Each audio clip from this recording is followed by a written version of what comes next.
সম্প্রতি খালেদ মহিউদ্দিন ভাই তিনি একটি কথা বলেছেন যেটা নিয়ে খুব আলোচনা হচ্ছে যে তিনি জেলে যেতে হলেও শেখ হাসিনা যদি তাকে ইন্টারভিউ দিতে চান তাহলে তিনি ইন্টারভিউ নেবেন। এটা নিয়েও আলোচনা হচ্ছে। আপনার কাছে কি আপনার মতামতটা কি যে ইন্টারভিউ নিলে কি সমস্যা? দেখেন, ইন্টারভিউ নিলে কি সমস্যা না সমস্যা সেই আলাপের আগে কয়েকটা প্রেক্ষাপট আমাদের বিবেচনায় রাখাটা খুব বেশি মাত্রায় জরুরি। খালেদ ভাইয়ের প্রতি রেসপেক্ট রেখে আমি বলছি, ধরেন শেখ হাসিনা যখন এরকম ক্র্যাকডাউন চালাইতো, তখন সাবেক প্রধানমন্ত্রী খালেদা জিয়ার প্রতি কোন ধরনের অ্যাপ্রোচ ছিল, অথবা তারেক রহমানের ইন্টারভিউ নেওয়া বাংলাদেশে ব্যান অবস্থায় ছিল, সেটা প্রচার করতে দেওয়া হইতো না কোর্টের রায়ের মাধ্যমে এবং নানা জায়গায়। আমার কাছে মনে হয় এখন অনেক মানুষ যেভাবে যে অ্যাপ্রোচটা করছে ওই অ্যাপ্রোচটা ওই টাইমে দেখা যায় না।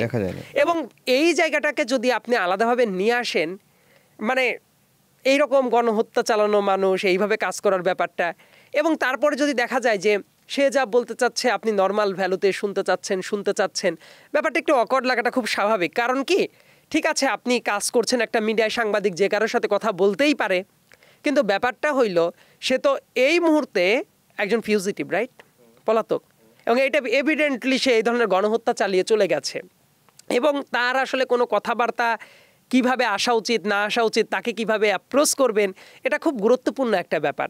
তার কারণ কি, এখন অনেকেই, যেমন আমি জাস্ট ছোট্ট একটা উদাহরণ দিই, কিছুদিন আগে একজন ধরেন যে খুবই হঠাৎ করে মানবাধিকারে এত বেশি বিশ্বাসী হওয়া একজন সাংবাদিক আছে না, আমি মতদর্শী মানুষ, তাহলে আগে কি করেছেন এই ব্যাপারে বোঝাই যাচ্ছে, আমি এই সমালোচনায় যাব না।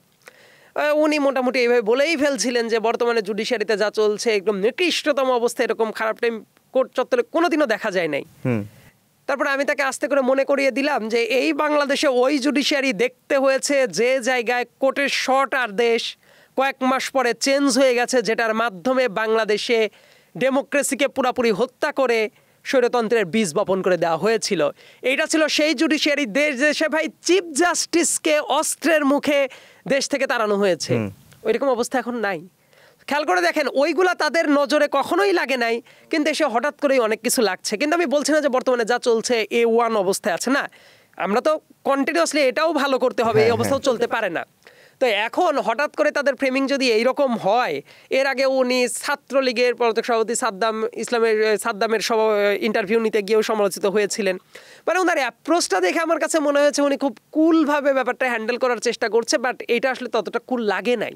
তার কারণ এর আগের আমলেও অনেক আওয়ামী লীগের ক্ষমতাসীন লোককে প্রশ্ন করার ক্ষেত্রে উনি প্রশ্ন করতেন, অনেক জায়গায় প্রশ্ন করতেন, এটাও আমি অস্বীকার করবো না, এটাও কিন্তু অনেক জায়গায় প্রশ্ন করতেন, কিন্তু ইকুয়াল ট্রিটমেন্ট করেছেন কিনা সেটা জনগণের সামনে খুবই এভিডেন্ট।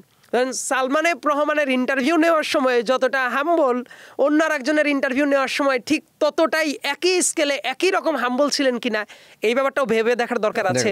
আবার ব্যাপারটা হলো যে শুধুমাত্র ক্লিক বেইট করার জন্য, বা আপনি জানেন যে পয়েন্টে পয়েন্টে এটা ধরবেন, অমুক করবেন তমক করবেন, আমার কাছে মনে হয় যে এই জায়গাতে কেমন যেন একটা ব্যাপার আছে। এবং খালেদ মহিউদ্দিন ভাইয়ের কাছে না আমার একটা জিনিস জানার ইচ্ছা, হয়তো বা সামনাসামনি কখনো দেখা হইলে আমি ওনাকে একদম স্পেসিফিকভাবে এই প্রশ্নটা আমি জিজ্ঞাসা করব যে উনি ডয়েচে ভেলের যখন চুক্তিটা শেষ হলো উনি কিন্তু ঘোষণা দিয়েছিলেন জুলাই গণঅভ্যুত্থান কিন্তু তারপরে শুরু হয়, এবং জুলাই গণঅভ্যুত্থান যখন চলছে আমি কয়েকজন ব্যক্তির কাছে শুনেছি যারা জার্মানিতে ছিলেন, ওই টাইমে কিন্তু অনেক বিশ্ববিদ্যালয়ের ক্যাম্পাসে স্ট্রিটে বাঙালি যারা ছিলেন তারা কিন্তু মানববন্ধন করেছেন, সবকিছু করেছেন। আমি জানি না এই কথাটা কতটা স্পেসিফিক্যালি সত্য, কিন্তু আমি জাস্ট শুনেছি আর কি, যে ওই একটা র্যালি জার্মানিতে যখন করা হচ্ছে ওনাকে নাকি ডাকা হয়েছে, উনি ওই জায়গায় ডিনাই করেছেন যে উনি যেতে পারবেন না। কিন্তু দেখেন ওই টাইমে আপনি সাংবাদিক কিনা তার চেয়েও বড় প্রশ্ন হওয়া উচিত ছিল যে আপনি মানুষ কিনা।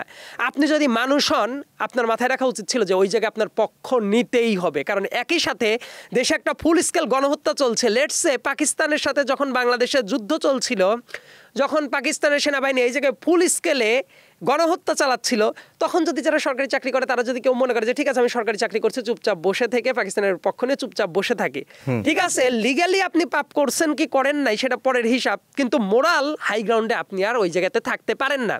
সো ওই জায়গায় আমি দেখতে চাচ্ছিলাম জুলাই গণঅভ্যুত্থানের ভেতরে খালেদ ভাই যদি এরকম ডাইরেক্ট নেমে পড়তেন কোনো কিছু খুব ভালো লাগতো, কিন্তু ওই জায়গাতেও উনি মনে হয় একটু ডিপ্লোমেসি রেখেছেন। কিন্তু এই টাইমে এসে এতটা সুশীল হওয়ার দরকার আছে কিনা আমার মনে হয় যে একটা প্রশ্নবোধক দিয়ে ভাবা উচিত। এই কারণেই ভাবতে বলছি যে ওই টাইমেও খালেদা জিয়া নামটা বলার আগে যে সাবেক প্রধানমন্ত্রী খালেদা জিয়া কতবার করে বলেছেন, কিংবা তারেক রহমানের কথাই যে জায়গায় বন্ধ, উনি কতবার অ্যাপ্রোচ করেছেন বা চেষ্টা করেছেন, মানে ওই স্কেলে গিয়েছে কিনা এই ব্যাপারটাও ভাবা উচিত। জি। ওইটা যদি না ভাবা থাকে তাহলে বর্তমানে এই ব্যাপারটাকে এই মুহূর্তে অন্ততপক্ষে এত কুলটুট ভাবে ভাবার কোনো সুযোগ নেই।